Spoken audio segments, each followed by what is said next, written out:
Today, Dr. Sharon is a little tied up. Maybe she will join us later. So we are having the ACNS Win Webinar today. And of course, our patron is Professor Kato. Today's session will be chaired by Professor Ashish Kumar. The speakers are Professor Nishimaru and Mohira. And our discussions will be Professor 𝑘𝑜𝑠𝑡𝑢 and Professor Kimura.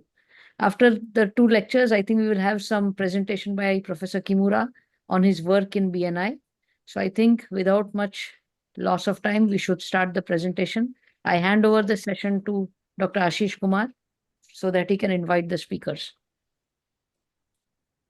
Thank you so much, Professor Shah. It's an honor to be here as usual. And I would like to invite now our first speaker, Professor Shinjitsu Nishimura. He is Director of Stroke Center at Southern Tohoku General Hospital, Miyagi in Japan. And he'll be talking to us on topic of which is more appropriate recipient for posterior circulation bypass surgery, V3 or V2, differences in the underlying disease and lesion sites between extracranial vertebral artery dissection. Over to you, Professor Nishimura. Good morning and welcome. You can start your presentation now.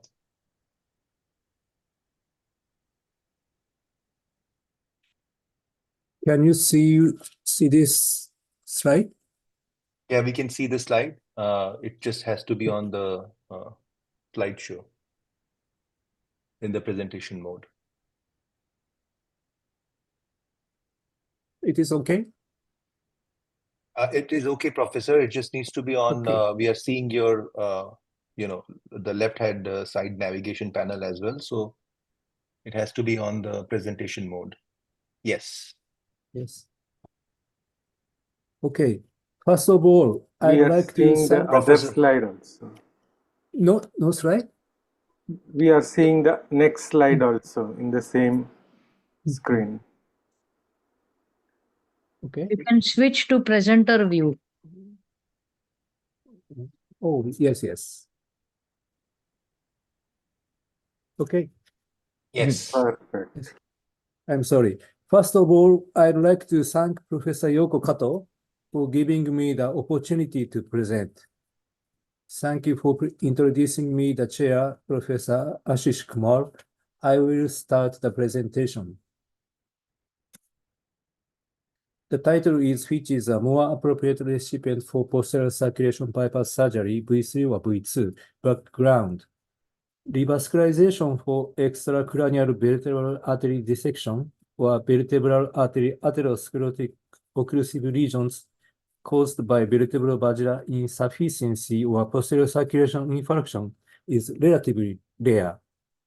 When bypassing the cervical external carotid artery or common carotid artery using radial artery or saphenous vein graft, it is difficult to determine whether the recipient site should be the V2 or V3 portion. We present a case of posterior fossa revascularization using the vertebral artery V3 and V2 portion via skull-base surgery, and note that it is important to consider each patient's individual characteristics when selecting the V3 and V2 portion. The vascularization procedure performed in our department from July 2011 to January 2025, 244 CA cases and 109 bypass cases. Among these, EC-RA V3 bypass 1 case, CC-SV V3 bypass 1 case, and EC or CC, RA or SV V2 bypass 4 cases for cerebral ischemia are subjects. V3 bypass. I present a case. 36 years old female with bilateral extracranial VA dissection, presenting cerebral infarction and VBI. This case onset was headache, dizziness, vomiting. Consciousness was GCS 15. No paralysis and ataxia, but leftward nystagmus was observed. NIH stroke scale scale 0 points. Frequent faintness even after hospitalization. For preventive basilar artery reconstruction purposes, right neck EC, basilar artery graft, right V3 bypass was performed on day 13. We added right neck CC, saphenous vein graft, right V3 bypass on day 25. MR angle onset and DSA shows bilateral extracranial VA dissection and poor antegrade flow of basilar artery. As far as possible away from dissection site, V3 was selected as the recipient. I will show you the video. First operation. In the lateral position, this is V3 portion.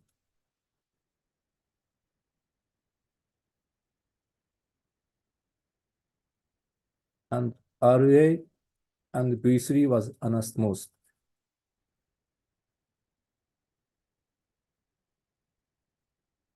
This is ECA. EC and RA graft was anastomosed.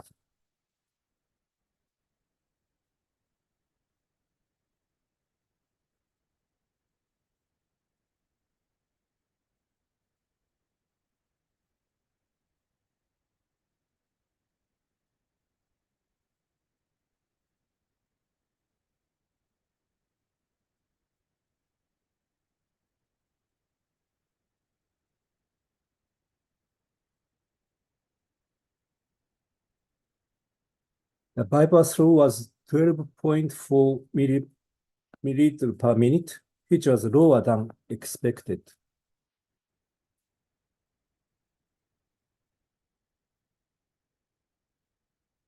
Few surgical fields were needed. This is V3 portion in the suboccipital triangle.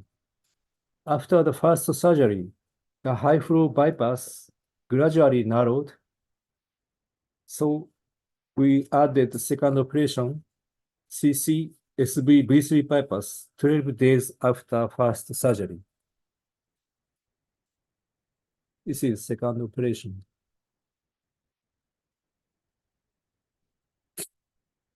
This is saphenous vein graft.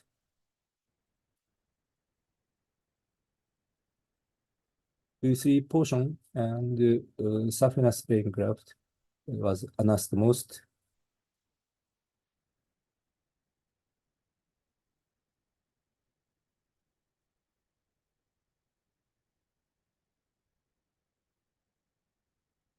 The back flow is very good.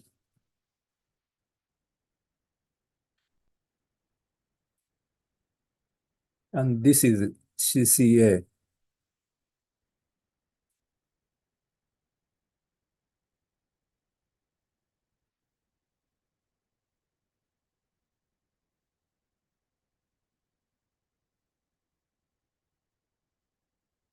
It has good patency and flow as expected and good.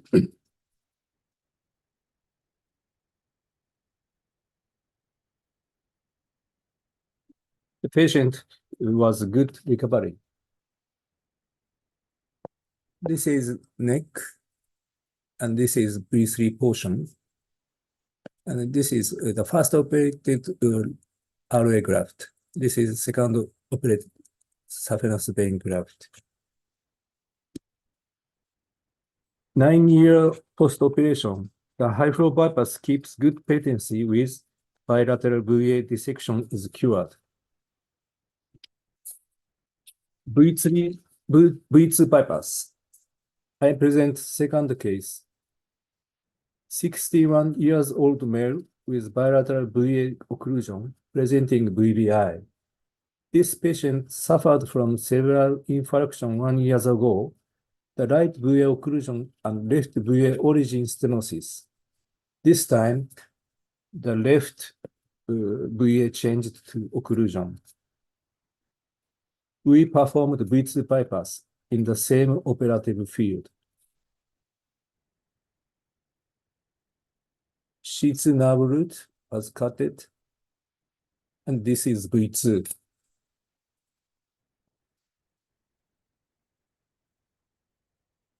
V2 and RA, ECA and RA was anastomosed.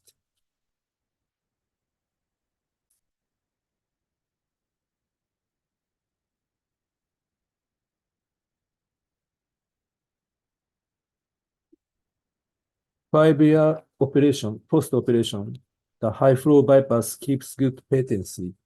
Patient was GR. Observations. The natural history of ischemic extracranial and intracranial arterial dissection is unknown, and there are no consistent guidelines for the indication of surgical revascularization. In many cases, symptoms are expected to improve with conservative treatment, but in some cases, symptoms may worsen as the dissection progresses. For posterior fossa atherosclerotic regions, if the V2 is patent, short graft bypass with high cervical dissection is considered useful. V2 bypass was performed in 3 cases, with one showing poor patency. Attention should be paid to the mechanism of ischemia, such as A2A embolism, and the development of collateral circulation. There is a good summary for posterior circulation bypass from Wang and Tong Frontiers in Neurology, 2023.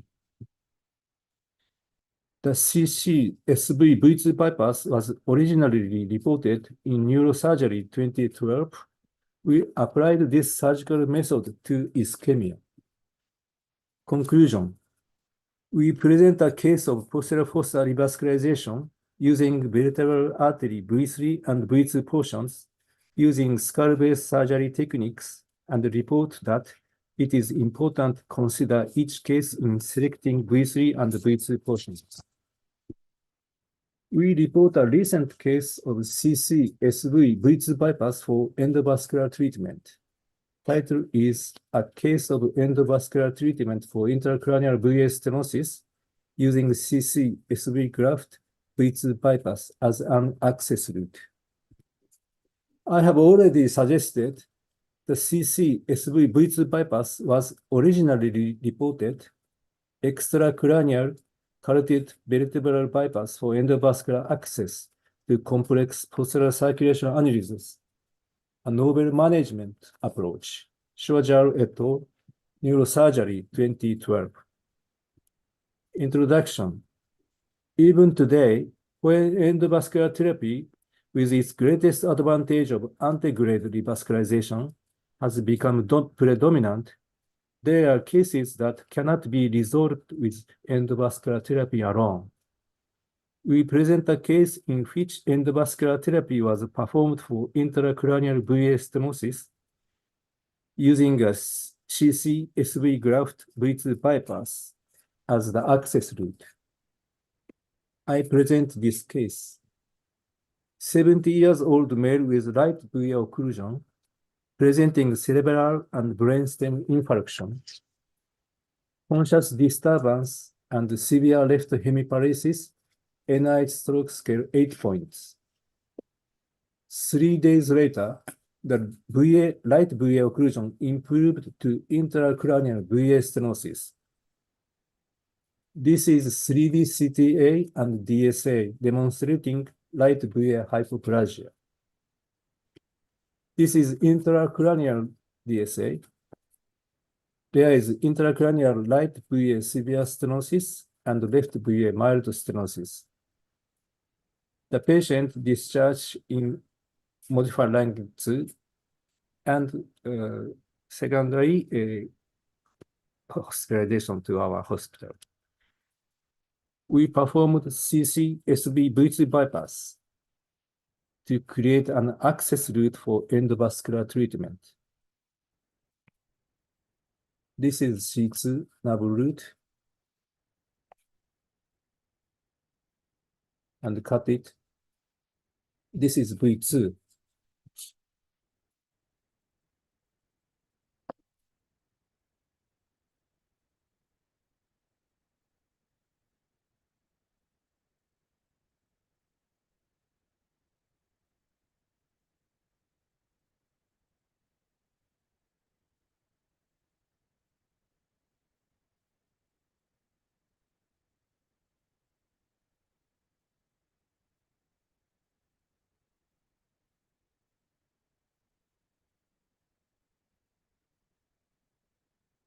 Saphenous vein graft and V2 was anastomosed.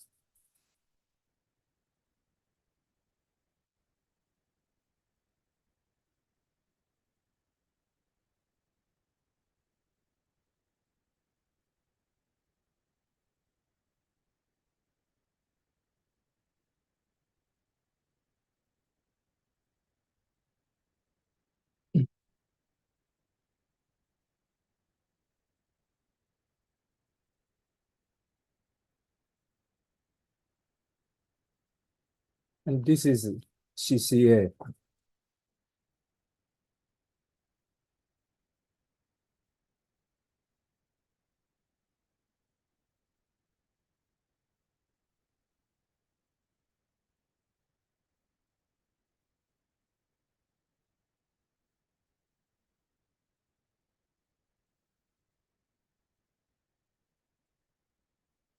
And CCA and saphenous vein graft was anastomosed.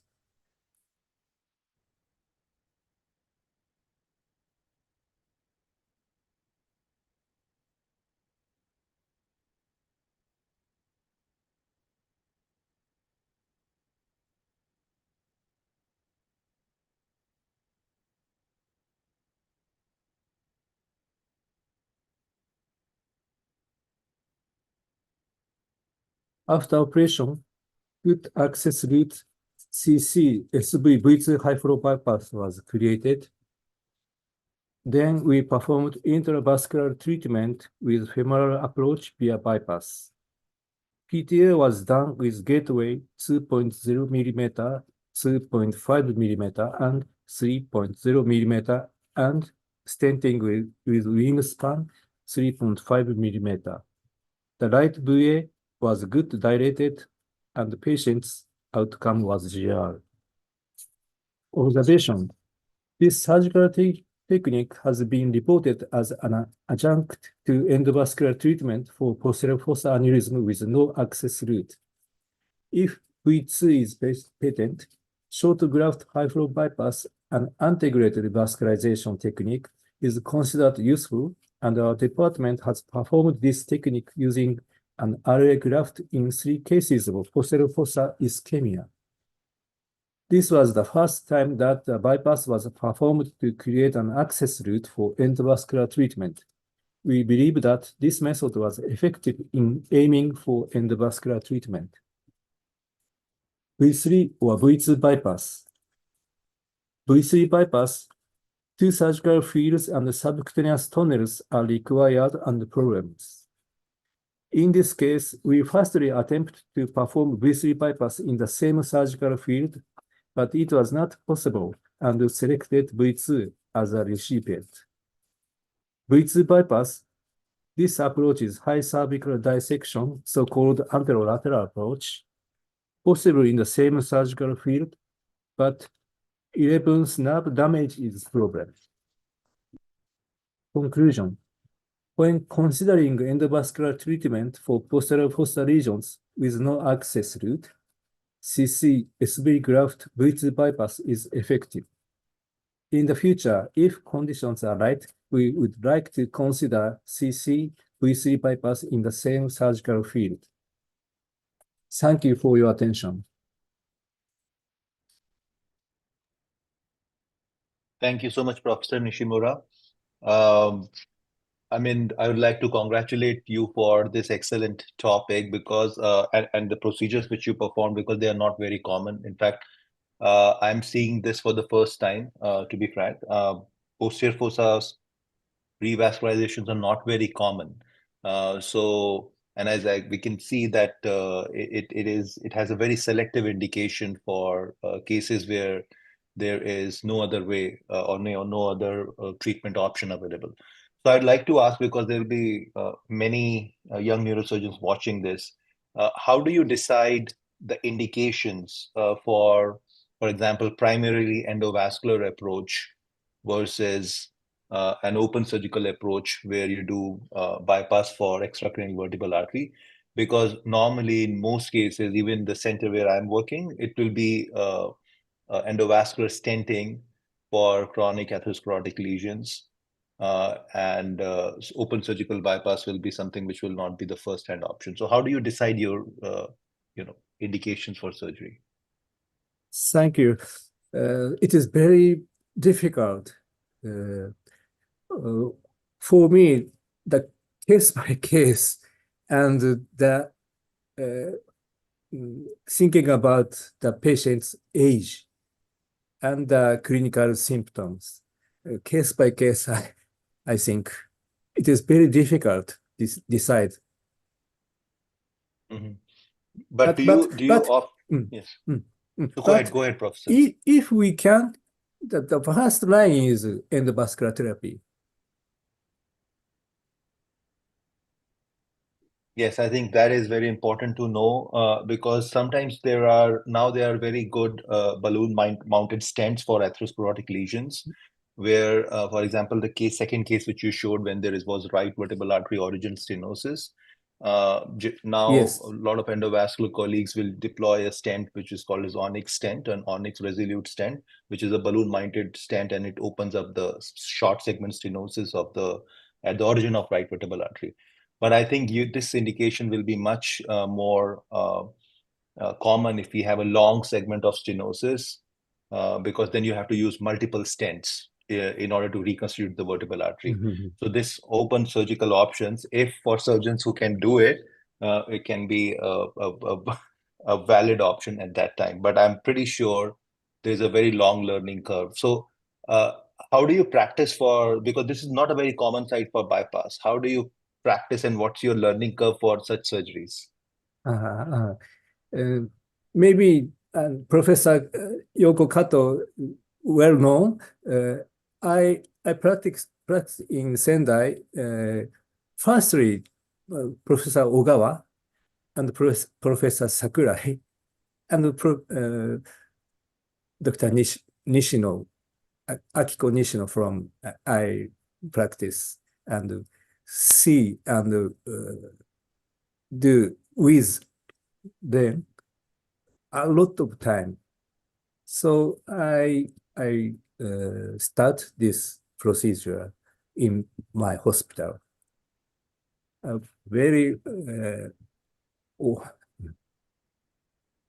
lot of cases I learn by them.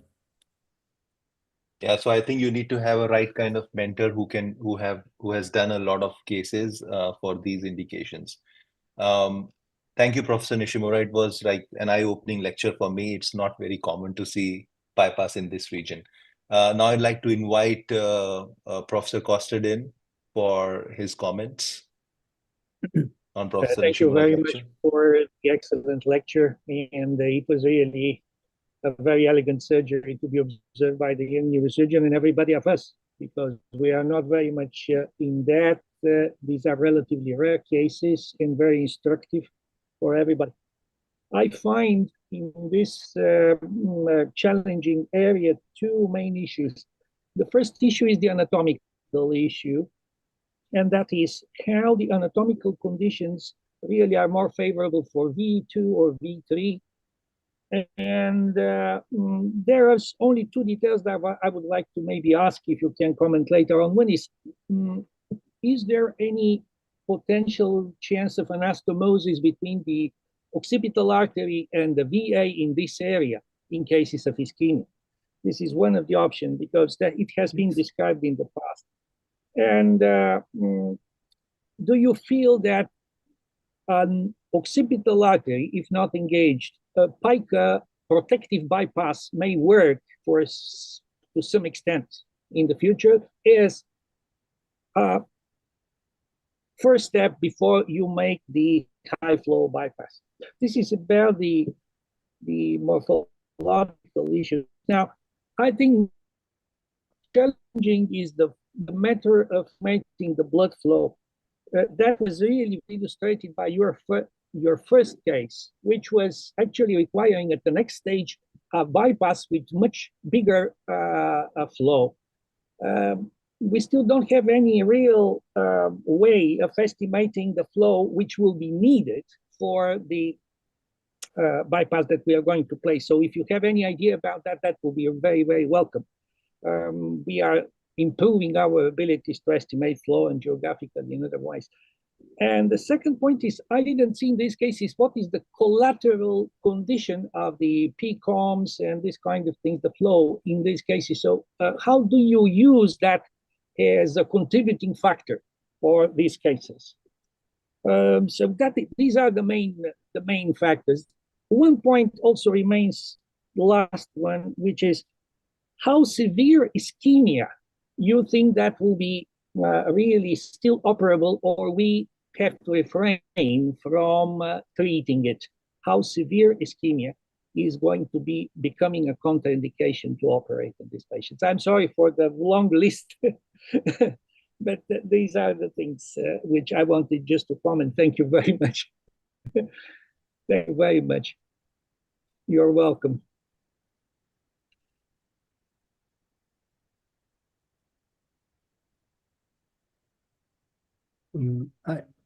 I think, thank you very much. Thank you. I think the endovascular treatment that is very good antegrade approach, antegrade therapy.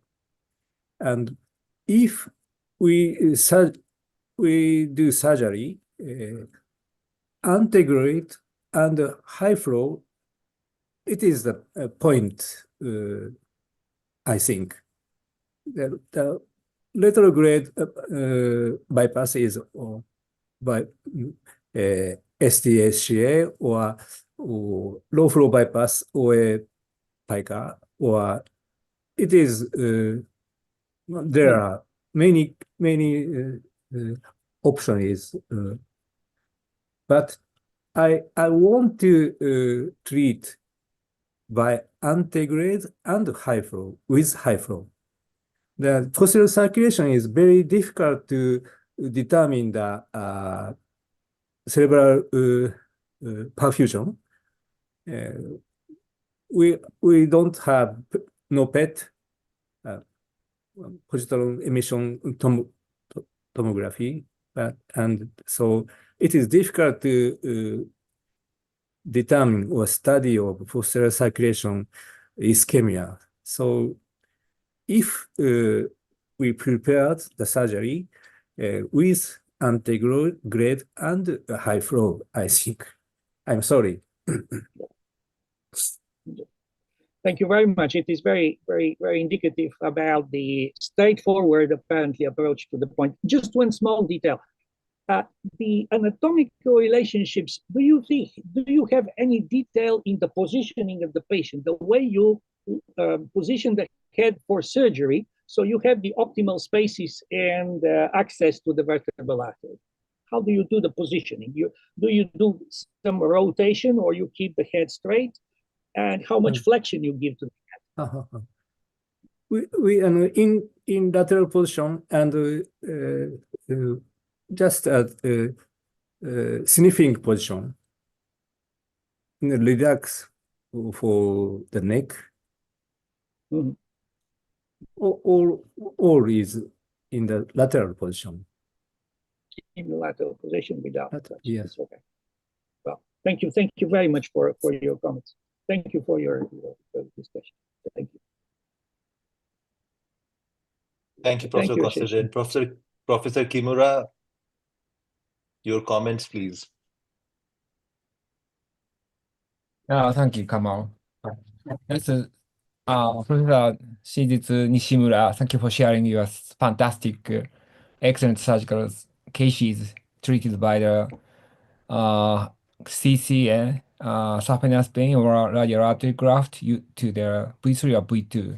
It's a so informative, so interesting lecture regarding the which part we should choose, the V3 or V2 is the main topic for you.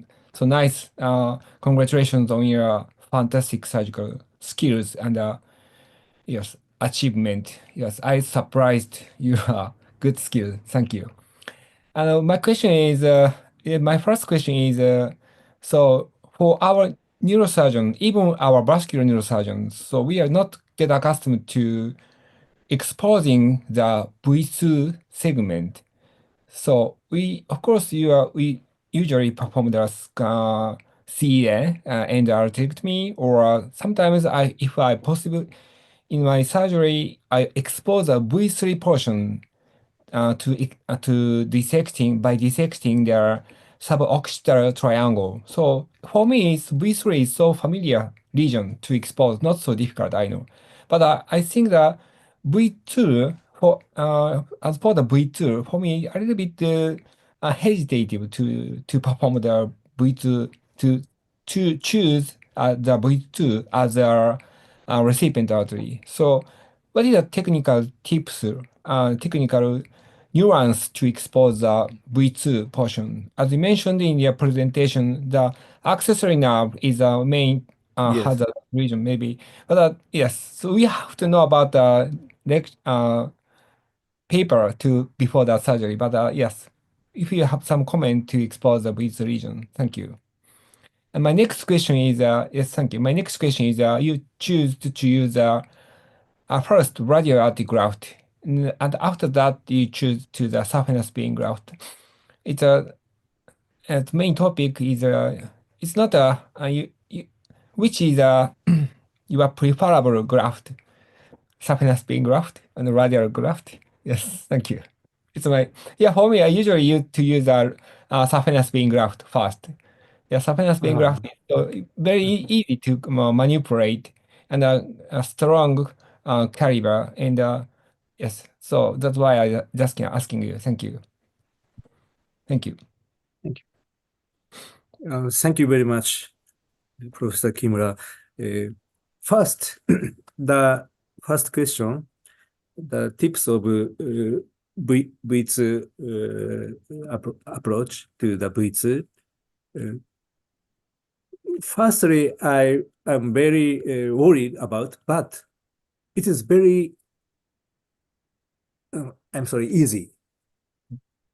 For CA, we can CA and we can CA surgery, and the vein, the jugular vein, all exposed, and the mastoid, sternocleidomastoid mastoides is cutted in the occiput and reverse.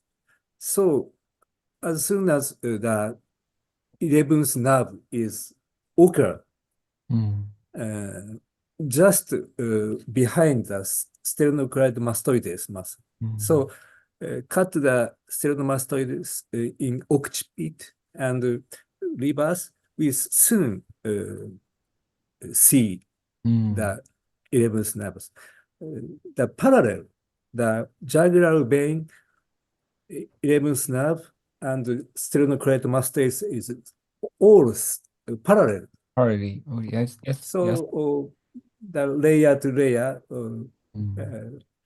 when the sternocleidomastoides was reversed, we can see that as soon as possible we can 11th nerves. So this is that only it's the point. Then the width portion, the level is if we can't find clearly, so the fluoroscopic intraoperative we use, but also C2 nerve root is soon we can detect and cut it and in the deep layer. But V2 is around the venous plexus, also V3. So it is the very a little bit difficult, but it is okay. V3 is more difficult. I think. And the second point is we usually the first line is the RA graft because RA is we can you can do the by neurosurgeon only. The saphenous vein graft, we cannot do only neurosurgery surgeon with I'm sorry, Keisei Geka. I'm sorry. Plastic So, surgeon, yeah. Yeah, plastic Yeah. surgery. Plastic surgery. Yes, yes. So, narrative RA graft is very common to Familiar for us. neurosurgeon. Yeah, Yes. I see. And Dr. Kamiyama said before the artery to artery, so use the RA graft. I see. He said. Mm. But in Tohoku University, the first line is saphenous vein graft. I see. Thank you very much. Thank you.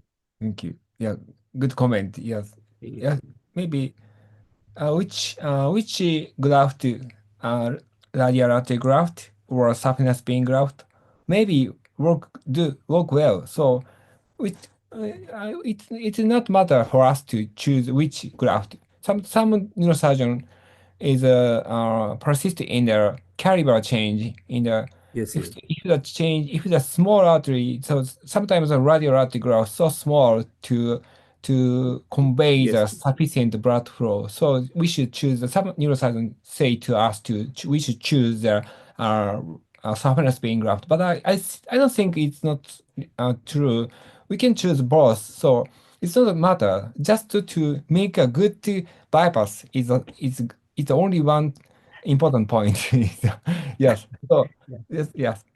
One more point is I think when I use a saphenous vein graft, the patient had received antiplatelet drugs, maybe a little bit for several months. If we choose a radial artery graft, we don't use the antiplatelet drug. But as in choosing the saphenous vein graft, we should give the patient prescribe the patient antiplatelet drugs for several months, I think. Thank you. Yes, yes. Thank you very much. Thank you. Kimura Sensei, I just wanted to clarify on that point. Like if you are on radial graft, if you use radial graft for your bypass, you will not need antiplatelet drugs. That's what you are saying. But in the acute phase, maybe 2 weeks or 3 weeks, maybe calcium blocker maybe given for the patient. Yeah, but yes, it's an option, not a mandatory. Yeah. All cases, yes.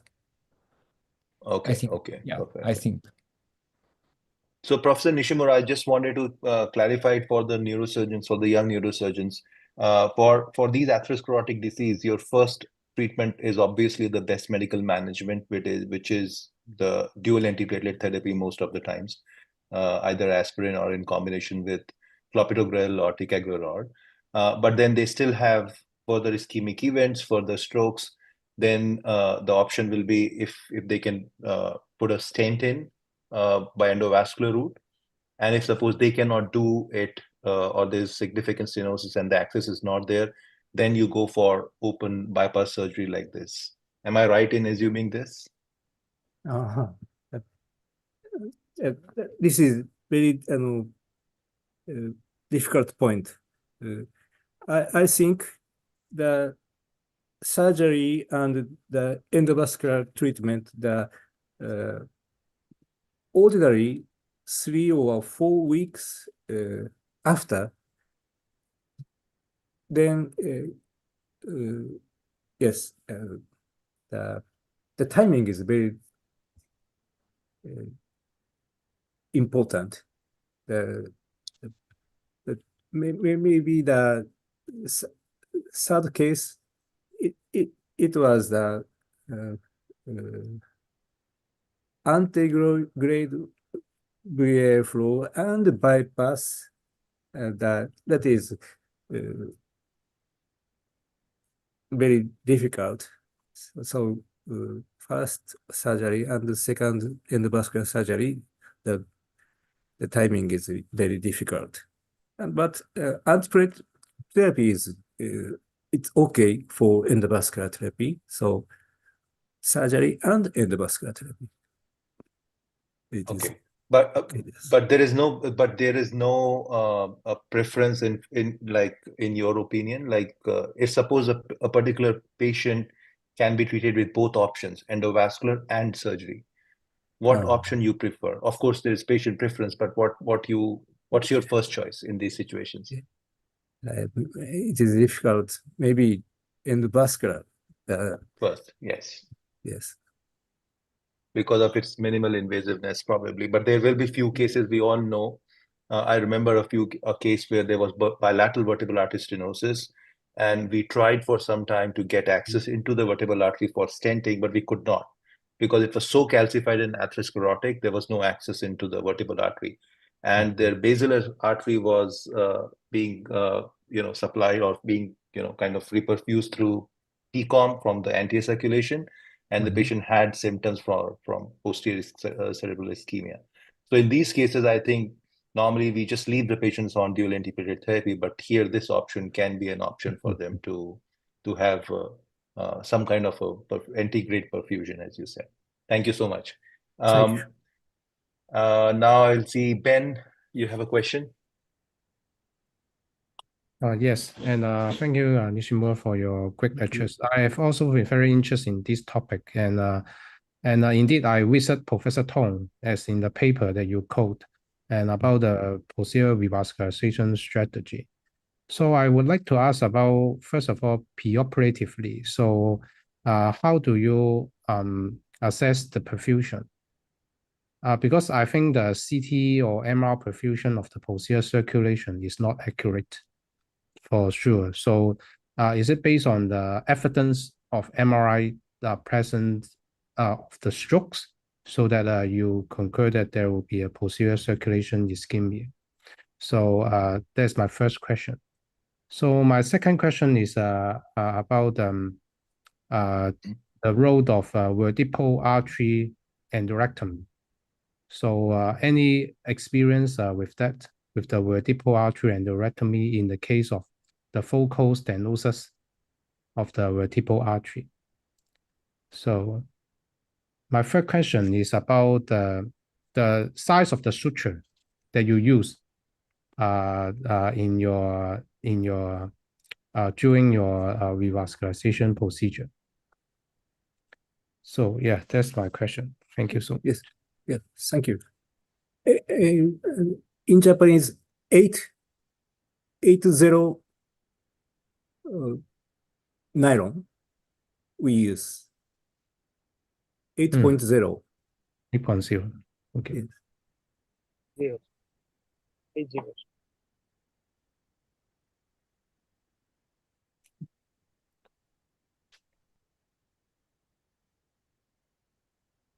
80.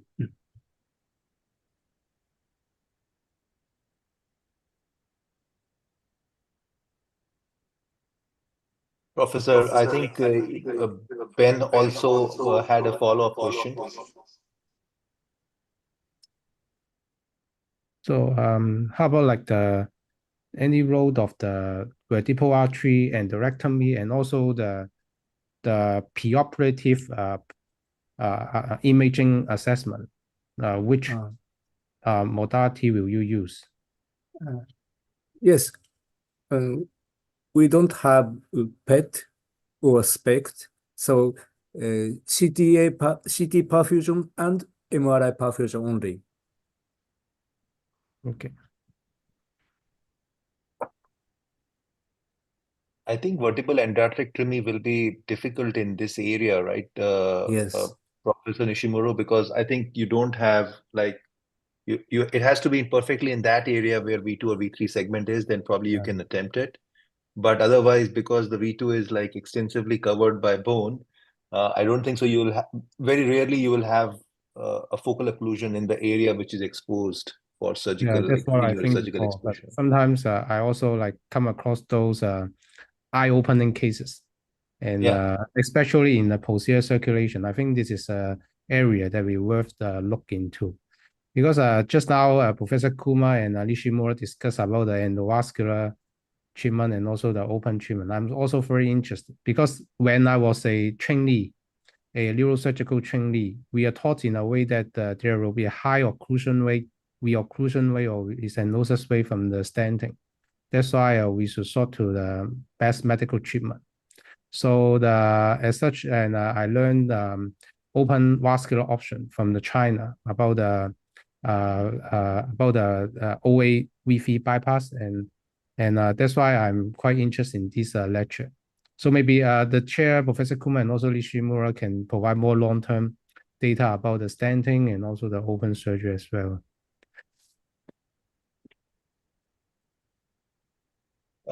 Professor Nishimura, like, do you have how many cases you have, and what's the long-term outcome for your series?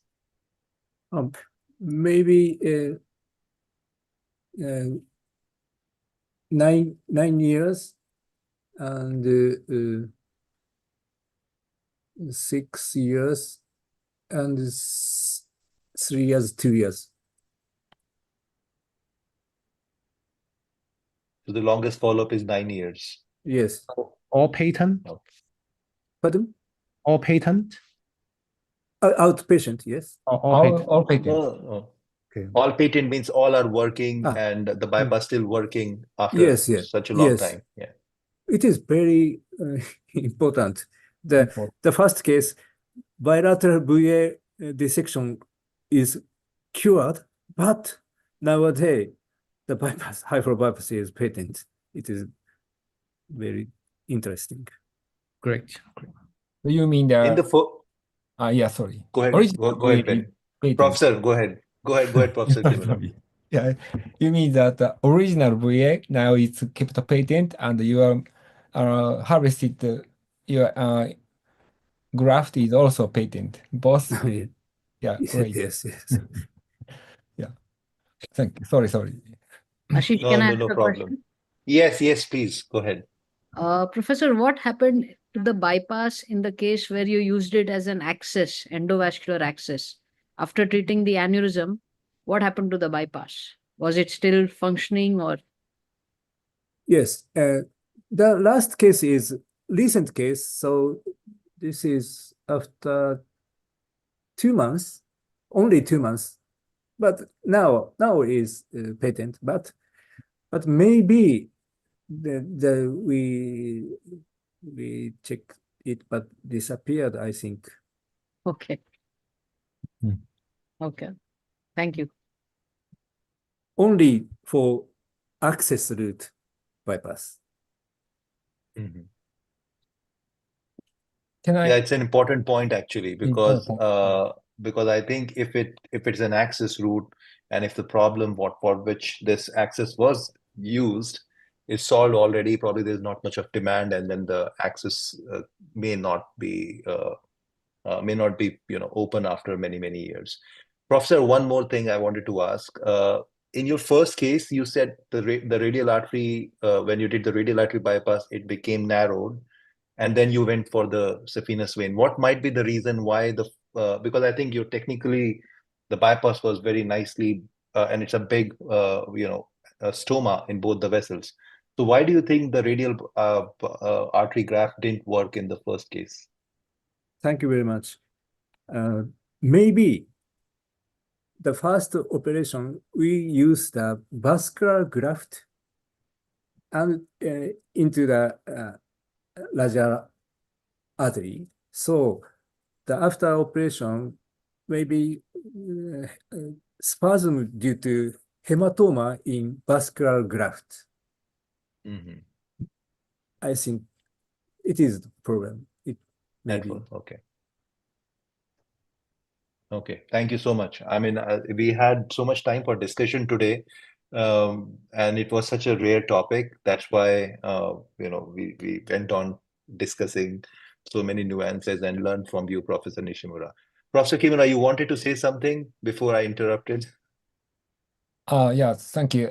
Thank you for Professor Shinjitsu Nishimura, so fantastic cases and sharing your so maybe rare cases. But I just want to add one more comment. So nowadays, the medical scene is changing. So the Kama already mentioned about it. So it's a best medical treatment, maybe the first treatment option. So the antiplatelet drug and heparinization or hydration, of course, important. Is a best medical treatment is the first line. So to avoid the embolic source, to avoid embolic source, we don't need to maybe I don't think make a hyper bypass for the case.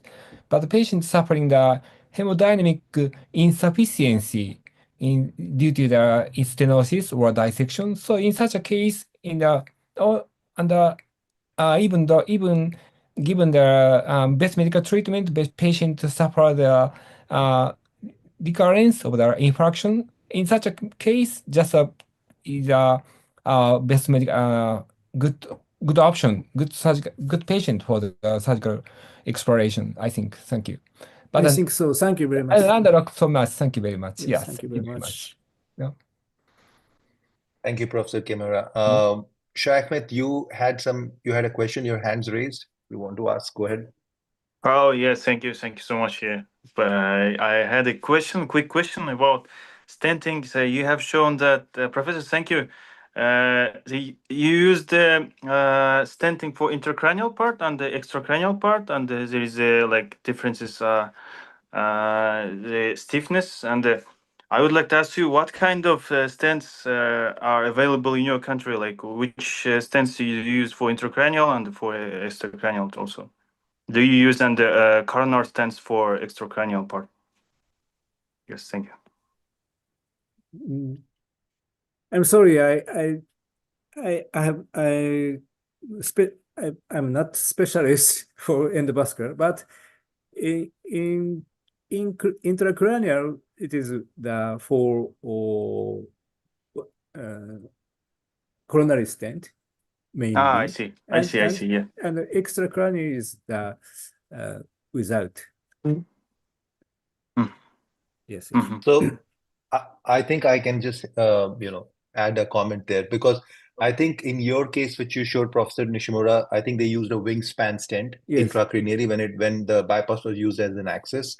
So I think even here, for all intracranial stenosis, we don't like jump to a stenting straight away. We really try with best medical management, because the long-term study with stenting in atherosclerotic disease is also not like very great. Like the outcomes are good, but not like long-term sustainable. So we try till we try, and then if the patient fails medical management, then probably go for stenting. And then in those cases, intracranially, Sheikh Ahmed, we use wingspan. I think the same case which Professor Nishimura showed, they use wingspan for intracranial. For extracranial coronary, stents are useful, like Onyx Resolute stent, which is a balloon-mounted stent, and there are a few other coronary balloon-mounted stents, because you need too much of radial pressure, and it's relatively more compliant extracranially, so you can increase the pressure and open up a stent when there is significant atherosclerosis extracranially. So coronary for extracranially, intracranially, I think wingspan, like Professor showed. Yes, it makes sense. Okay, I got. Thank you. All right, we had such a enriching discussion. Anybody else has a question and wants to go ahead, please unmute and you can ask. It's not very common to have these kind of lectures every day.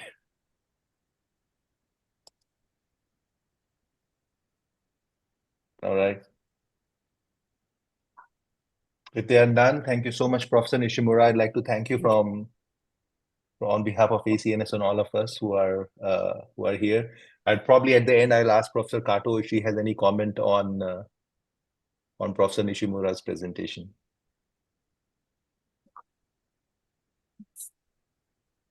西村先生、ありがとうございました。本当にそういう方が東北にいらっしゃるとはちょっと、宇津先生にご紹介いただきます。Sorry. I did not know until Dr. Mizuno that he introduced us a great open surgeon, such kind of bypass surgeon. Until Dr. Mizuno sensei that introduced us. Anyway, thank you so much. We have so many hands-on workshop, and also the bypass treatment. So maybe we can invite you again and again. Thank you so much. Thank you very much. Thank you, Sensei. Thank you, Professor Nishimura. Hey. Thank you. It was really a pleasure. ありがとうございます。あ Uh, りがとうございました。Thank you. now, thank you. Thank you very much. Now I would like to invite our next speaker, Dr. Mohira Jalova. I think she's joined. She's here. So she is a neurosurgeon from Republic Saipan, and she just finished her fellowship under Professor Kato. And I'd like to ask her to share her screen and start her presentation. Over to you, Hi. Moira. Good afternoon, everyone. Thanks a lot for inviting me here. Now I'll share my screen.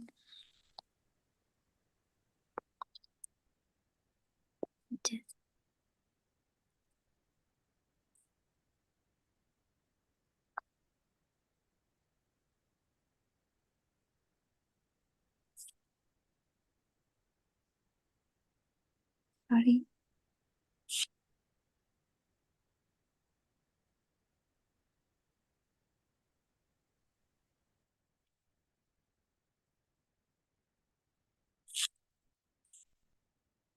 Is my slide, can you see my slide?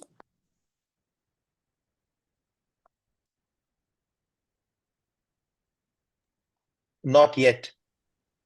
I think we are seeing, you're sharing from the phone so we can see, but we are not able to see your slides yet. Oh, sorry.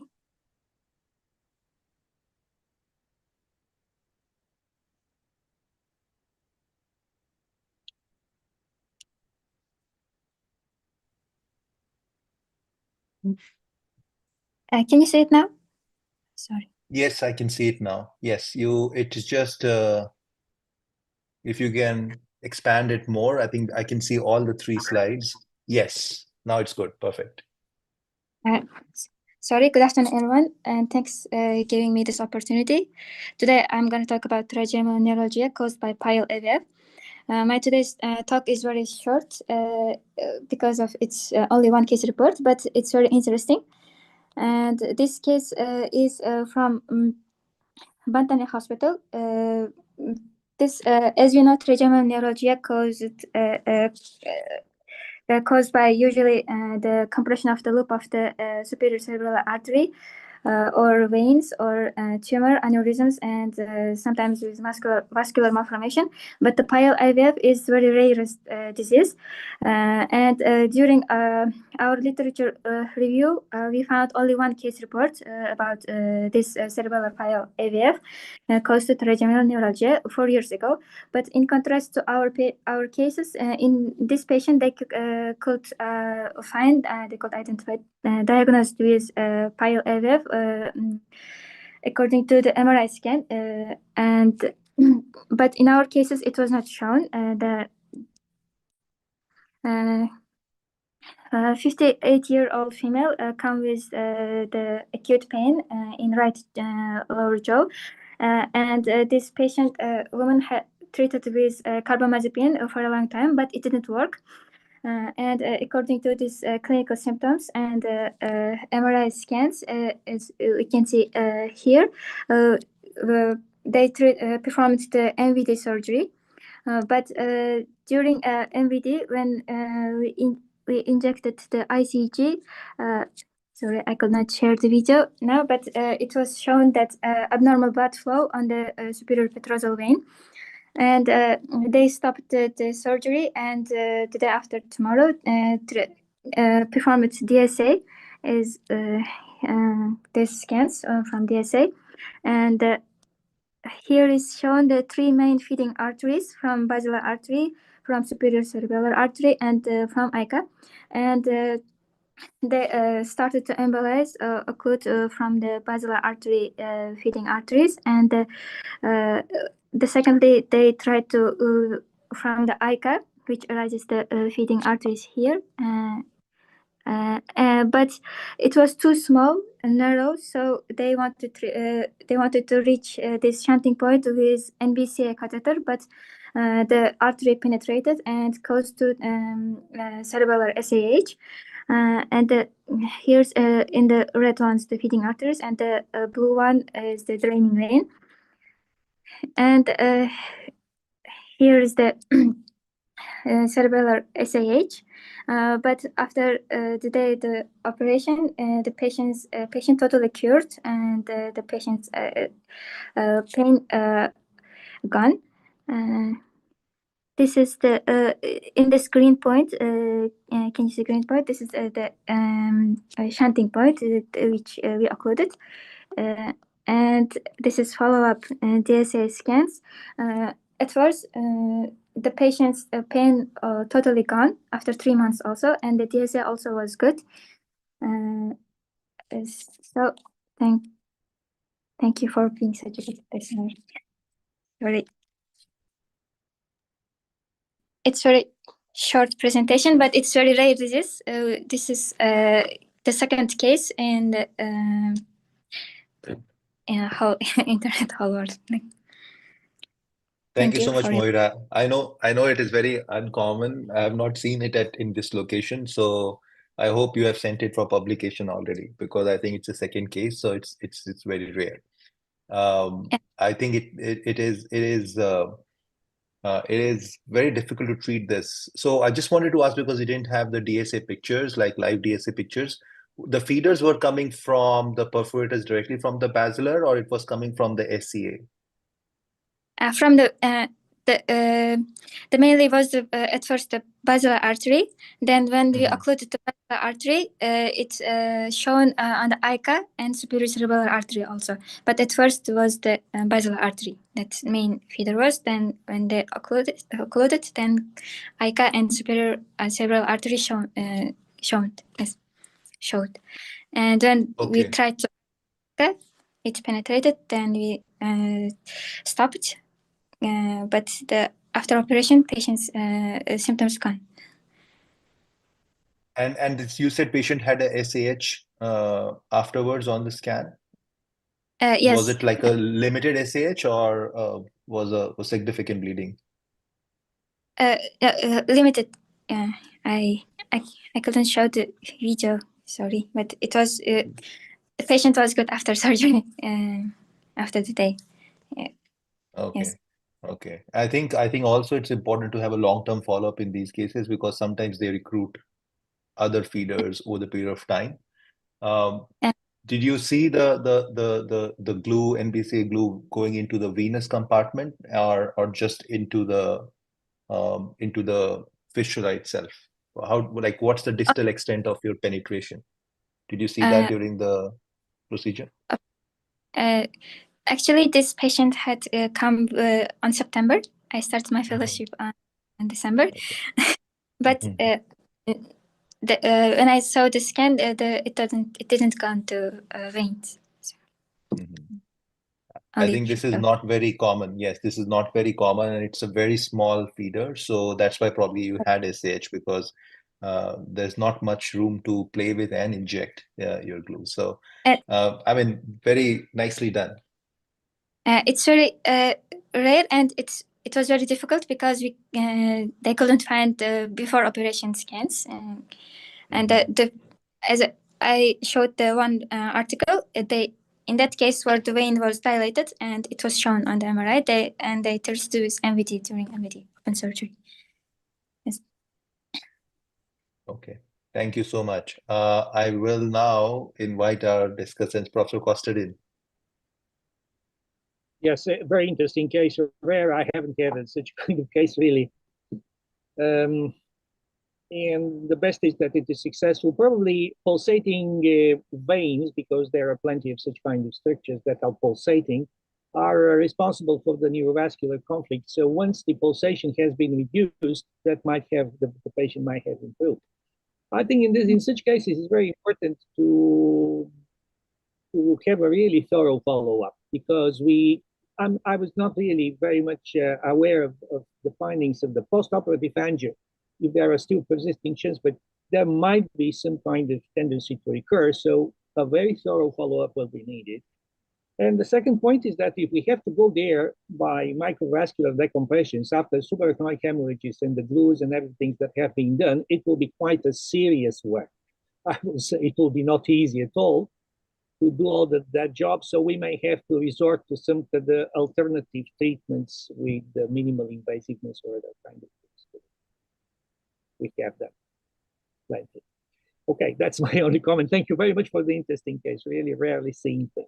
Thank you. Thank you very much. Kimura Sensei, Yeah. can we request some comments from you? Thank you, Dr. Jadova. Yeah, thank you. Fantastic presentation. Actually, it's informative and also rare cases for me to see this rare region. So, I just want to confirm about the treatment course for the patient. You just performed the transarterial embolization for this parallel left region. Is that right? Yes. Okay, so I still a little bit wondering about actually this patient suffered prior AVF or not. So I just detected a small like a nidus so I worried about the patient maybe have some yes AVM or something like that. So that's why. And yes, it's okay. So I just want to ask about why you diagnose this patient prior AVF. So just yes. Thank you. Because no feeding. Thank you very much for question and comment. And because there was no feeding artery from dural from extra ACA, all the three feeding arteries from the superior cerebral artery, ICA, and basilar artery.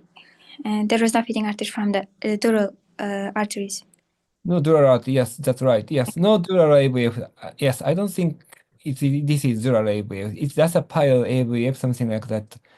Just a parenchymal region, and or a brain surface region. So yeah, and okay. Just my second question is where is the compression point of the night pile wave to the trigeminal nerve? Do you detect the preoperative MRI on the image, the compression point? Yeah.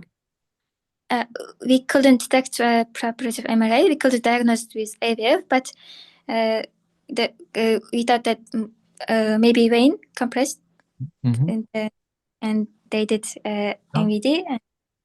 But during ICG, there was abnormal blood flow. So ICG goes through the veins, and they performed TSA and they treated.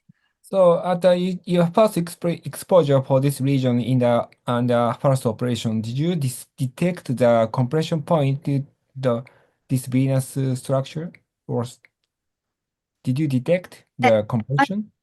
On MRI, there was on MRI conclusion there was written only the smallest arteries around the trigeminal neuralgia or inner side. So. Oh, really? Arterial, yeah. You mean? Small, yes, small arteries. Okay, yeah, that's why I sometimes it may be higher AVF cause result to the venous compression to the trigeminal nerve, I suppose. So that's why I'm asking you about the preoperative image, MRI scanning, or might detect the compression point, which what is affected artery, SCA or ACA or venous, sometimes petrosal vein, dilated petrosal vein or something like that. So you may detect. I think that's my comment. Yeah. Thank you. And Thank you.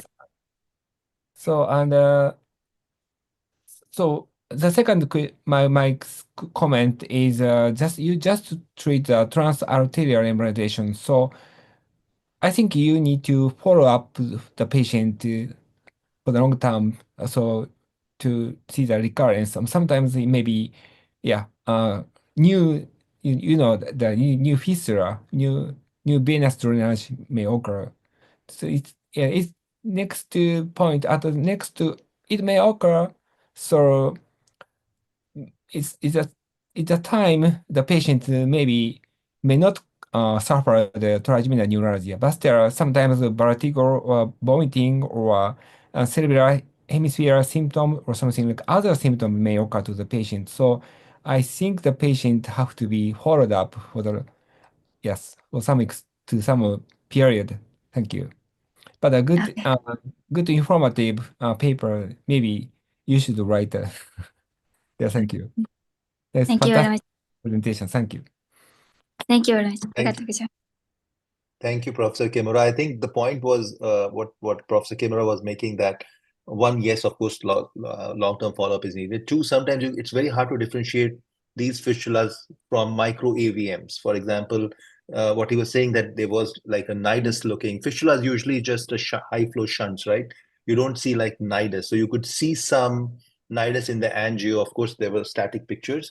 So maybe that was causing compression. An MRI can actually differentiate, and I mean, micro AVMs are very hard to see on MRI too, but it can actually show the site of the compression, whether it's because of the fistula itself or those small nidus itself or from the vein. So it will help us to, to know exactly what's the pathology. And that's why it was important. For example, if this SAH would not have happened, I would have said, once you have taken care of the fistula from the endovascular route, you could actually go and do the microvascular decompression now, because you have vascular control now, and you can free the fifth nerve. But now, if everything is there, and if it recruits something else in future, there are chances of recurrences. So I think this is all what I think Professor Costadin and Professor Kimura were saying. That's why the follow-up becomes very important. But it's a very rare presentation. Thank you very much. Thank you. Thank you. Now I'll ask Dr. Neomet, you have your hands raised. Please go ahead and ask questions. Thank you. Thank you, doctor. On September, we were there in Bantane Hospital, and I directly observed this case, what she presented to us. During the procedure, Komatsu sensei first during the dissection of this microvascular decompression, after inject the ICG, he observed that there is direct shunting, and after he saw that abnormal shunting of blood flow, he tried to detach the blood vessel from the trigeminal nerve. After showing this, after next day of the procedure, patient didn't resolve the problem. That's why they do the CT angiogram and the DSA. So DSA was done by Dr. Haraguchi and Dr. Nakahara sensei. I was there also. And it was, I feel so much proud that she's sharing these cases. And they subsequently managed in DSA procedure managed by. And after that, on follow-up, we came to know that patient has symptomless, and we saw this cerebellar hemorrhage. And I'm very much feel proud that I can get about the patient follow-up after 3 months to 4 months later. And thank you very much. Thank you very much. Thank you. Thank you so much, Dr. Niyamat. It was great that you were there, so you could actually tell us about the intraoperative findings. Dr. Bari? Yeah. Thanks, Mahira, for your nice presentation. I have Thank you. question to Professor Kimura. Sir, usually for trigeminal neuralgia, we do MRI-6 protocol. And on MRI-6 protocol, can we identify any fistula or AVF like this? And another question is, during operation, during surgery, as Niyamuti said that there was a fistula seen. Is it could be an option? Could it be an option to ligate the feeding artery during surgery? Thank you.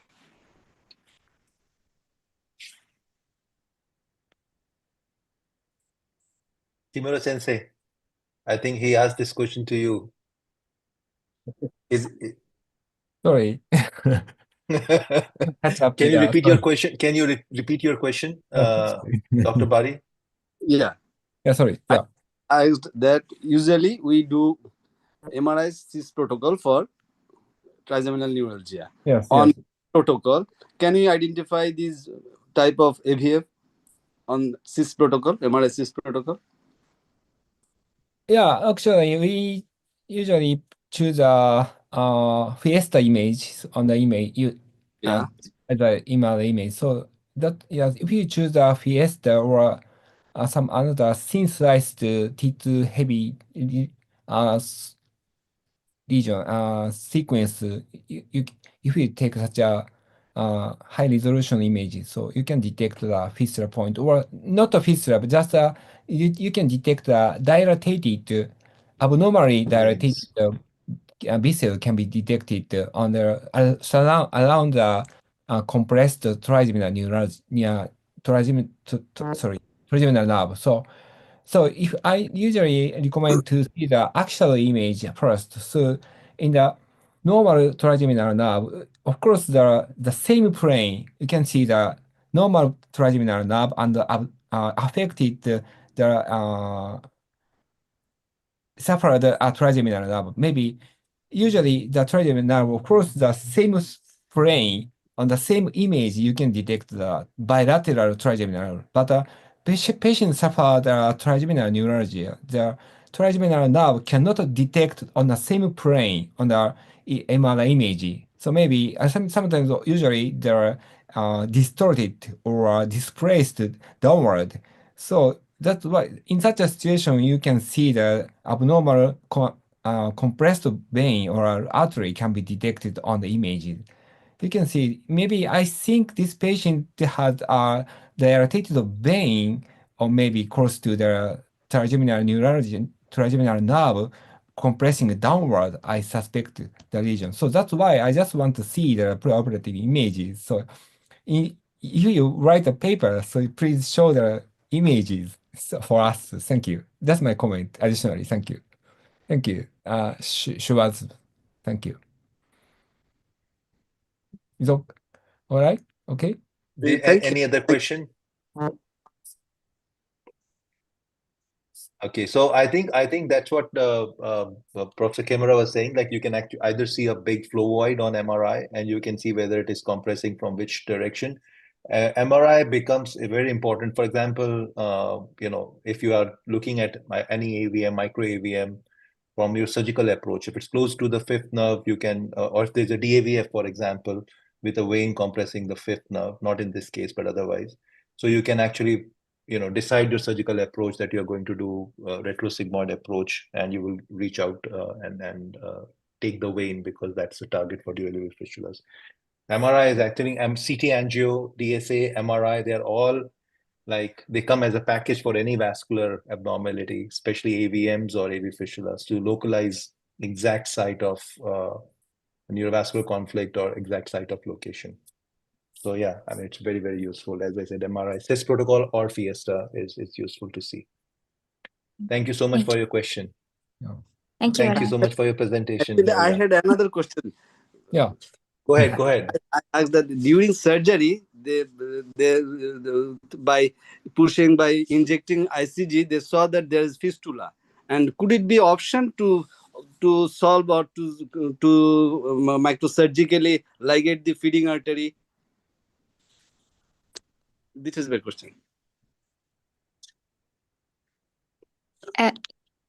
Me?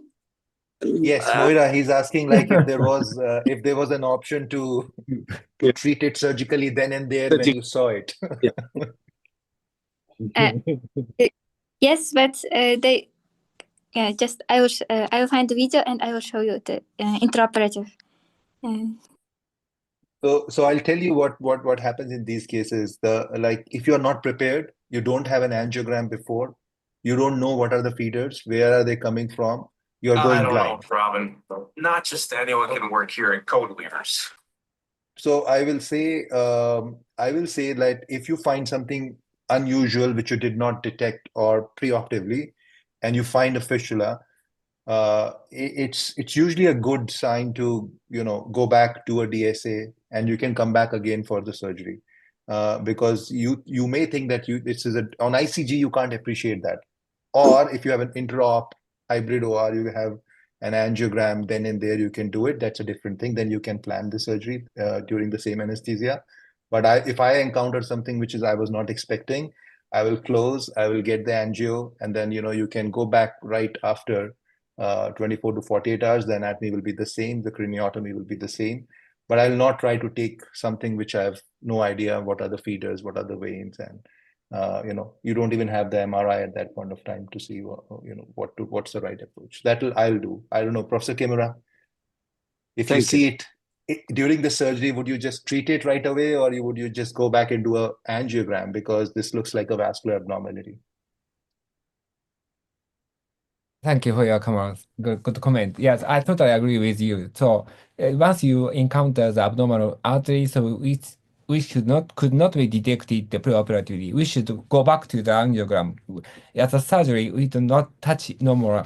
We don't need to touch the normal and stop the surgery, and after stop and check the DSA or postoperatively precisely, and evaluate sufficiently. And but after that, return to the war room in some days after the surgery, first surgery. Thank you. Thank you. Thank you. Thank you so much, Dr. Bari. Any other questions from our panel participants? This was today's both Maybe we topics can were ask. great. Maybe we can Yes, ask Professor Nishimura Kato. Sensei. No, Nishimura Sensei, if he's still join. Nishimura Sensei, Nishimura Sensei, are you there? Yes, yes, どうでしょうか yes. Can you comment, please? Yes.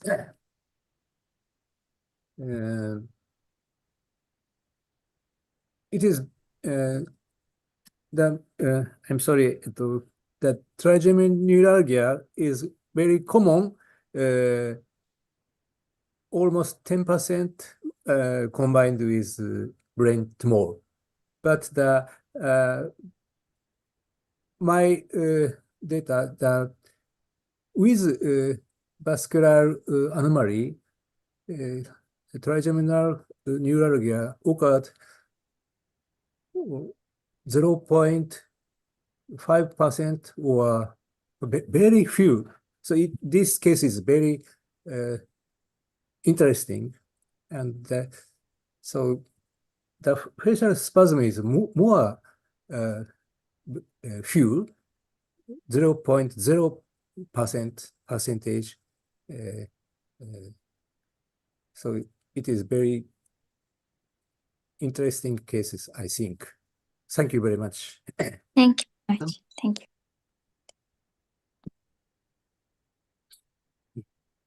If there are no more questions, thank you, Professor Nishimura. Professor Kimura, I think we can go on to your presentation now. We all like to hear your experience at the Barrow. So Yeah. if you want to go ahead and discuss that, that will be great. So actually, really normal comment for the Jarova presentation. Normal comment, really? Okay. Can I move on? I think we discussed long. We discussed it very thoroughly. So I think you can go ahead and share your experience, please. Thank you. Good. Okay. Thank you, Kamara, Professor Kamara. So, and Professor Okato, thank you as always. So, giving me a great interest for me, interesting, a great chance for me to giving it. Yeah, thank you. So, I want to share my slide.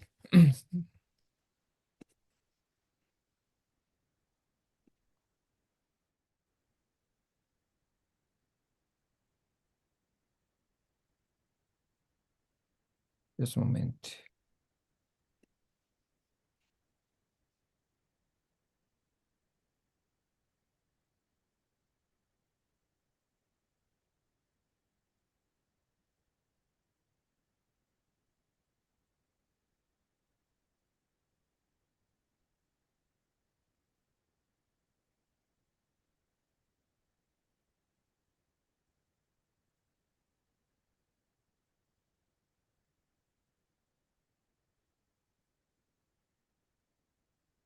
Can you see my slide? Okay. Yes, Professor, we can see. Thank you. So today I just wanted to present briefly my research regarding the computational fluid dynamic analysis for the cerebral aneurysm. So I'm working at the Kobe University Hospital. So mainly I treat a patient with a cerebrovascular lesion, just working as a vascular neurosurgeon. Of course, that's skull-based surgeon, and I need to perform the embryonic section for the skull-based malignancy, of course, sometimes. So my research is computational fluid dynamic analysis for the aneurysm. Of course, my lab is my aneurysm model is now bleeding now. Yokokato is also always so familiar to me. So I went. She took me to several countries to perform the bypass hands-on course. Unfortunately, this February I didn't attend the anniversary winter seminar to attend the Bantane winter seminar. But the next time I just want to attend also. So this is I went to last year. She took us to the Bangladesh to perform the live surgery. At this time, Professor Ichinose and Abiko and yes, my colleague I go with them. And yes, of course, was the last October. I went to Sofia to perform the bypass hands-on course. So I enjoyed so much. And this time I was given to chance to visit the Barrow Neurological Institute. So this is for me the second time to visit the Barrow Neurological Institute. At the first, this was 2010. I visited to see the Professor Spetzler's surgery, but a very short period. And this is last year, 2024, I met Professor Lawton at the annual meeting and the International Stroke Conference. At the time, he presented briefly regarding the computational fluid dynamic analysis for the prediction of the aneurysm wall properties. So it is my research main topic is the prediction of the aneurysm wall properties by using the computational fluid dynamic analysis. So I just asked him and on site how yes we can see the aneurysm wall properties using the computational fluid dynamic analysis. So he agreed to me. So I can start to collaborate with this field to start this research using the computational fluid dynamic analysis. I went to Barrow Neurological Institute this time. From this at the beginning of this year, January 1st to the last weekend, February 7th, I stayed in the Barrow and discussed to Professor Lawton and several times regard to how to start with our research using the computational fluid dynamic analysis. During my stay, I totaled about 13 cases of the aneurysm case, including the unruptured case and the ruptured case. Even the ruptured case, I analyzed the patient sometimes pre-operatively. I can't analyze. And immediately after that, I submitted the data for the Professor Lawton and discussed the intraoperative finding and CFD finding. So I recently focused on the two parameters, and the oscillatory shear index is abbreviated by OSI, and this another parameter is wall shear stress direction variation, so abbreviated by the WSSDV. And the two parameters can detect the aneurysm wall properties. In this slide, I show the one illustrative case. The high value area can be detected on this column up, you can see the red area. This red area may consist actually in the aneurysm wall, in the second wall area. On the other hand, the low value area in this area in the aneurysm, this portion maybe consists of thin walled area. This is originated from my research. I published several papers regarding the CFD analysis. I just want to briefly show about two parameters. So you can see that in your surgery, you can encounter even in a single aneurysm may consist of a thin-walled area. Some portion may consist of the thin-walled area, and another portion may consist with a thickened atherosclerotic wall region. So even in the small aneurysm, the aneurysm wall property is different. Some portion is a thickened wall area, and some portion may consist with a thin-walled area. So my research is a prediction using this aneurysm wall properties using a computational fluid dynamic analysis, pre-operative computational fluid dynamic CFD analysis. So why perform this analysis? So some papers say the high thin-walled area may encounter intraoperative rupture in dissecting the thin-walled region in between the surrounding the brain tissue. And on the other hand, the thick-walled area may cause to the incomplete occlusion after the clip putting on, and sometimes after the clip was applied, the embolic source may be cause to the embolic source. Of course, the second wall area cause to the incomplete occlusion. Though sometimes on the branch visceral occlusion near the neck, some aneurysm had a small branch, for example, anterior corridor artery. So in clipping on the second wall area, just adjacent to the anterior corridor artery, may cause to the occlusion, post-operative occlusion. So preoperatively, we can detect the second wall area and using a color map. So in clipping should a little bit away from the neck around the parent artery. So we can preoperative simulation. We can more precisely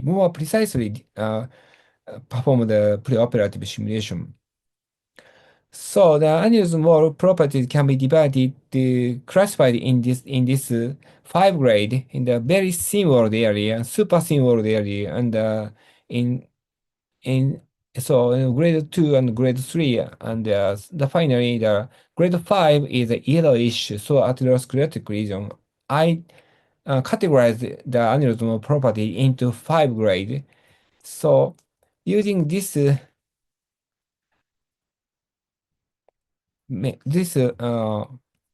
categorized region classification, I reported this parameter this is the first report for the prediction of the aneurysm properties using the CFD analysis. Now it's a parameter change the name is a wall shear stress direction variation, but at this time the name was wall shear stress vector cycle variation. This parameter also shows the predict the aneurysm wall properties. In this paper, I demonstrated thin walled area may have a low value area on the preoperative color maps on the WSSVV. On the other hand, on the second wall area had a high value area on this color map. So we can, once you perform the preoperatively this CFD analysis, you can detect the aneurysmal properties preoperatively. This difference is statistically significant. I just mentioned about it. And one more parameter, oscillatory shear index, abbreviated by the OSI. This is so familiar parameter for the researchers in CFD, more familiar than WSSVV. And OSI is very familiar for us CFD researcher. And using the OSI, we can detect the aneurysm wall properties. As I mentioned, the seam-walled area may have a low value area. On the other hand, a thickened-walled area may have a high value area. This difference is statistically significant, as I also already reported. And two parameter, WSS direction variation, wall shear stress direction variation, and oscillatory shear index is both two parameter correlated so well. And moderately strong correlation was detected between two parameters. So why these two parameters can detect the aneurysm wall properties? Given that the result, we hypothesized why the aneurysm wall, thin wall, aneurysm wall, thickened wall, some portion aneurysm wall, thickened wall, some portion, some area can be thin wall area. So this is our hypothesis.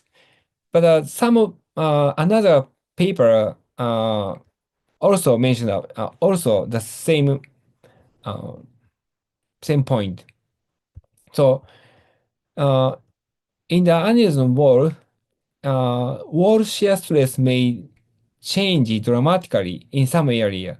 On the other hand, wall shear stress not changed, just only one direction, one blood stream. In such where the blood stream only one direction, where the wall shear stress not change in only one direction, it may cause to the thin-walled area. This is like a thin-walled area. On the other hand, the wall shear stress directional dramatically during the one cardiac cycle, like a rotational flow and a convergent flow, where the portion of the aneurysm wall may cause to the thickened wall area. So two different flow pattern may cause to the thin walled area or thickened wall area. So I just mentioned about the clinical application for the preoperative simulation, preoperative CFC analysis. This patient had a bilateral IC anterior corridor artery aneurysm, and you can see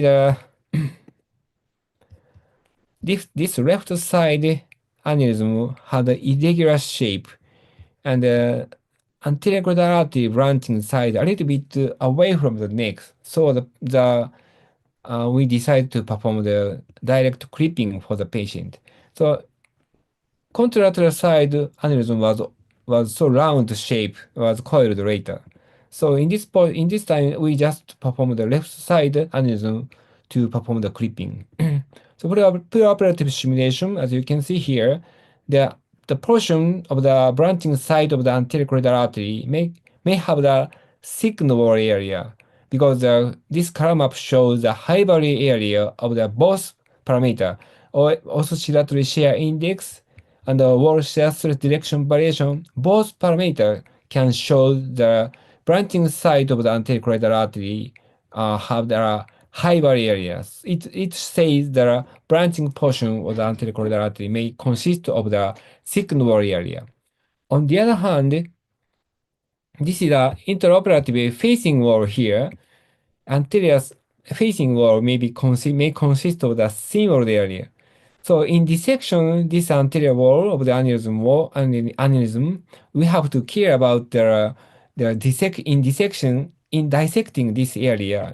We have to care about the preoperative premature rupture. So more care to be given in dissecting this area. This can be simulated preoperatively. So after left temporal front temporal craniotomy, as you see in your surgery, and frontal and temporal was dissected, and Sylvian fissure was also exposed sufficiently. So I just performing the distal transsylvian approach, dissecting the sylvian vein and the temporal lobe to perform the anterior temporal approach. And sylvian fissure was dissected sufficiently, and I see the aneurysm. This is the tentorial edge, and this is aneurysm neck, and the facing wall of the aneurysm can be visualized. This, as I expected, this area consists of the symbol area, and this is the anterior, the portion of the branching side of the anterior carotid artery consists of the, it's difficult to see, but a little bit a yellowish lesion was detected at the branching side of the anterior carotid artery as simulated preoperatively. So the clip was applied a little bit away from the branching side of the anterior carotid artery. The postoperative, the patient no infarction, no hemorrhage. Postoperatively, the patient doing well. And you can see the clip application is good. And as simulated, the yellow area atherosclerotic lesion was detected on the preoperative CFD analysis, and also the symbol area has been detected also on the preoperative CFD analysis. This is a low valley area. This another case is a young lady had a asymptomatic multiple intracranial aneurysm in the left side, M1, and also the ACOM aneurysm, small aneurysm was detected, and the more importantly, the patient had a contralateral IC paracranial aneurysm. So I approached to this aneurysm contralateral approach to clip the all aneurysm for the anterior circulation aneurysm. So to approach this aneurysm, I can detect the small lobar area just behind the aneurysm body intraoperatively. So the body of the aneurysm may consist of a little bit thickened wall area, but I don't think this thin wall area may be predicted, but I can't, at first I can see this region intraoperatively. I just worrying about it, what consists of what will exist this region. I don't see the preoperatively, but I should check the before clipping to confirm the symbol area. So after left front temporal craniotomy, Sylvian fissure opened, and right optic nerve here and the right paracranial aneurysm exposed beneath the optic nerve. You can see here. As simulated, aneurysm body consists of the thickened wall area, and I evaluated the aneurysm dome, and you can see the symbol area, small, tiny aneurysm body, brave was detected. So as simulated, this small aneurysm, small symbol area aneurysm can be detected preoperatively. But if you don't know the small aneurysm, small symbol area aneurysm, as maybe some dangerous event may occur. It may occur. So yes, so that's a prediction of the small symbol aneurysm should be predicted. It may better to perform the safe surgery. So it's my take-home message. Aneurysm wall properties, thickening or thinning can be detected using the CFD analysis. And yes, CFD analysis can work for the safe surgery. Thank you for your attention.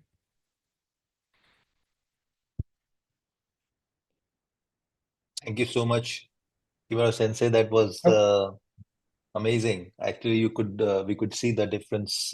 We could see the correlation between pre-op imaging and intra-op pictures. I think it's very useful for young neurosurgeons to have this technology. So I just wanted to ask, in terms of the software which is needed for the CFD analysis, how do you access it? Like, is it something which is after the regular CTA, you do post-processing versus there is a website where you can import the images and then you can use it so that, others can also try to, Yeah, follow the same steps. thank you for your question. So important point to perform you perform the CFD analysis. I use the Hemoscope using my software Hemoscope, but Hemoscope is a Japanese company, is provided by the Armin company, Armin company. So it's just a commercially available software in a limited in Japan use now. I recommend my colleague to spread this software internationally, but now you can use this software in the domestic in the Japanese. But you can have another kind of CFD analysis software internationally. You can use some another software. So just using the another software, you can use the OSI. OSI can maybe commonly used in the CFD analysis, not only in the Hemoscope, but another type of the CFD analysis, CFD commercial available software can calculate the OSI. But at the first, as I mentioned, the wall shear stress direction variation (dV), WSSVV or WSSDV is only a unique parameter in the Hemoscope. So unfortunately, but OSI is only one parameter. OSI is a good parameter to detect the aneurysmal properties.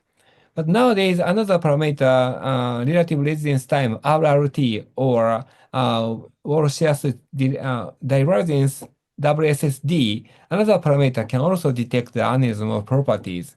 So even use another parameter, you can see the aneurysm wall properties preoperatively. So just perform.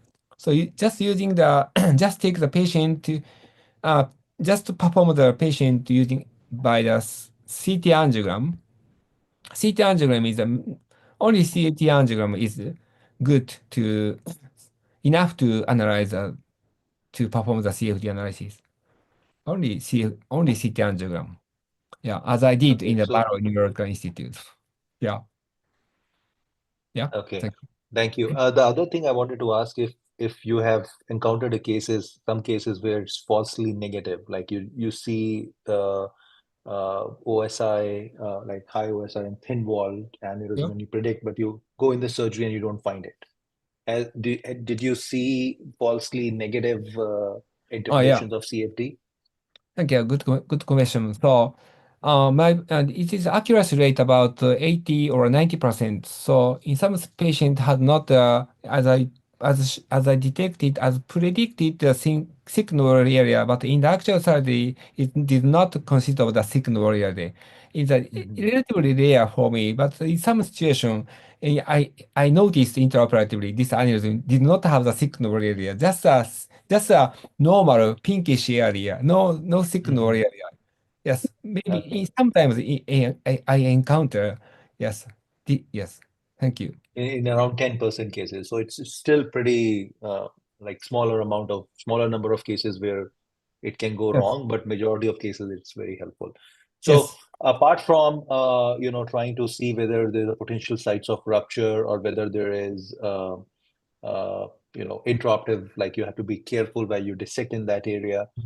For patients who you are not operating, for example, who you are following Yeah. up. For example, we have a lot of patients here. We go by ISUI trial. So anything which is 6 and above goes for surgery. Actually 7, but 6 is also goes for surgery. Anything less than 5, we follow, and it's very different from Japan. I know they're even a small aneurysms get clipped because of the higher incidence. But for those we are not operating on, can CFD help in assessing? Okay, this aneurysm is developing high risk features. Maybe we should treat it even if it's small. Yeah. Good comment. Comment. Yes, I just thinking about it, the same thing. So in the future, you can use the outpatient clinic, clinic patient. So the patient don't have to receive the surgery. So I just check the CFD. So the patient may have the signal aneurysm. It's maybe safe for the future. But in in the even the small tiny seam-walled area may cause to rupture. So, but Yes.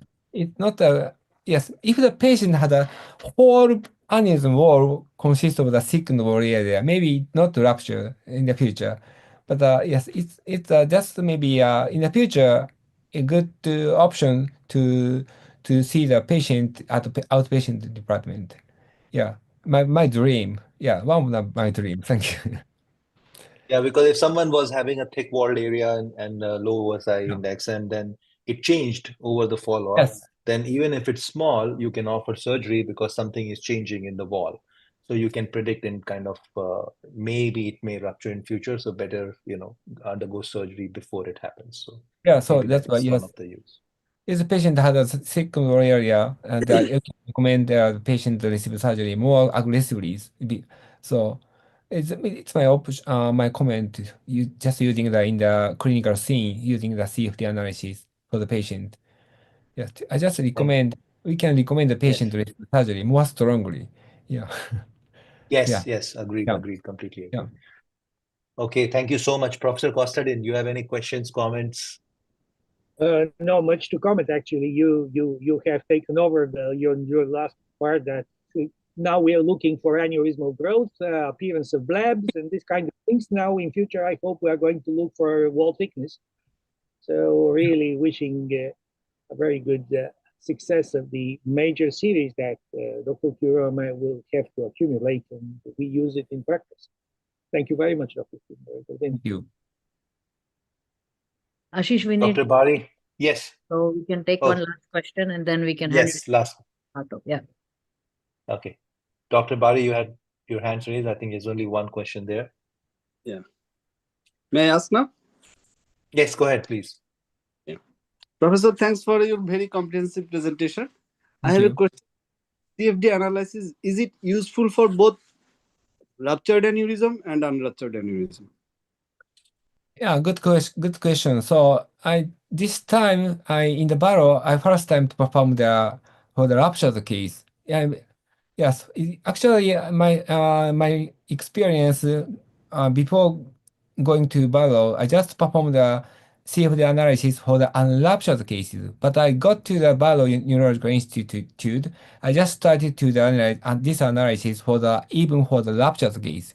But I just this time I noticed the ruptured aneurysm consists of as you predicted. Ruptured point consisted of the seam wall, so super seam wall. So this correlated with the CFD analysis finding. This seam wall area had a low value area actually. So I noticed that maybe this CFD analysis can predict the ruptured point of the aneurysm. If it can be preoperatively. Yes. Good comment. Thank you. Thank you. Thank you. Okay, so if there are no more questions, it was like a lot of discussion today. I'll hand it over back to Dr. Abida for some closing comments and further moderation. Thank you, Ashish, for this wonderful moderation and for this stimulating discussion and presentations. Very nice cases and very nice presentations, different from the routine presentations. And I think everyone enjoyed it. I'd like to invite Professor Kato for her comments. So thanks so much, everyone. Just I want to ask Kimura Sensei, because in Japan, so many, more than 90% is unruptured case.